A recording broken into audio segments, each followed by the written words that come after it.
జై తెలంగాణ.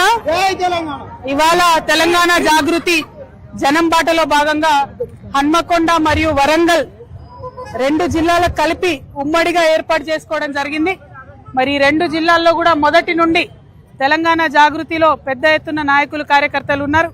వారందరూ కూడా ఇంత అపురూపమైనటువంటి స్వాగతం ఇచ్చినందుకు ముందుగా నాయకులకు అందరికీ కూడా మా ఆడబిడ్డలకు అందరికీ కూడా ప్రత్యేకించి ధన్యవాదాలు తెలియజేస్తా ఉన్నాను. మరి వాళ్ళ ప్రత్యేకించి ఇక్కడికి కాలేజీ పిల్లలు వచ్చిండ్రు. ఫీజు రీఎంబర్స్మెంట్ రాక మాకు ఇబ్బంది అవుతుందని ప్రత్యక్షంగా చెప్పడానికి ఇక్కడి వరకు రావడం జరిగింది.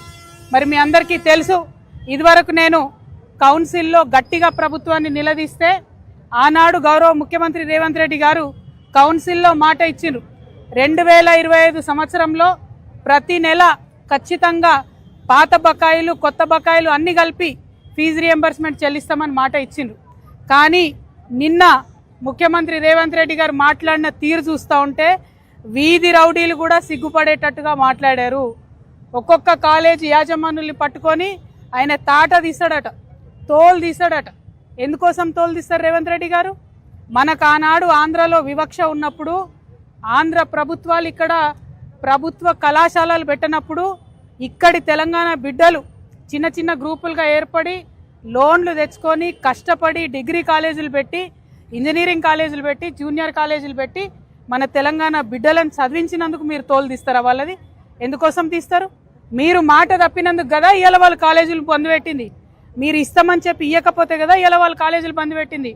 కాలేజీ యజమానులకు మేము కూడా అప్పీల్ చేసినాం, మీరు సింబాలిక్గా 1-2 డేస్ బంద్ చేయండి, పిల్లల చదువులు ఎఫెక్ట్ పడకుండా చేయండి, మీ తరఫున కొట్లాడతామని మేము కూడా అప్పీల్ చేసినాం. కాకపోతే వాళ్ళు కడుపు మండి ఉన్నారు, నడపలేనటువంటి పరిస్థితిలో ఉన్నారు, పేద పరిస్థితిలో ఉన్నారు. మరి మీరు కాంట్రాక్టర్లకు పైసలు ఇస్తారు ఎట్లా, కాలేజీలకు పైసలు ఇయ్యారు ఎందుకు? అవి పక్కన పెట్టుకొని మీ తప్పులు పక్కన పెట్టి మీ తప్పులు దాచిపెట్టి కాలేజీ వాళ్ళ మీద మీరు నిన్న చేసినటువంటి వీరంగం అన్నది తప్పు. దీన్ని మేము తీవ్రంగా ఖండిస్తూ ఉన్నాం. మీరు క్షమాపణ చెప్పాలి. మిమ్మల్ని 1800 నుంచి 2000 కాలేజీలు బంద్ పెట్టిరండి.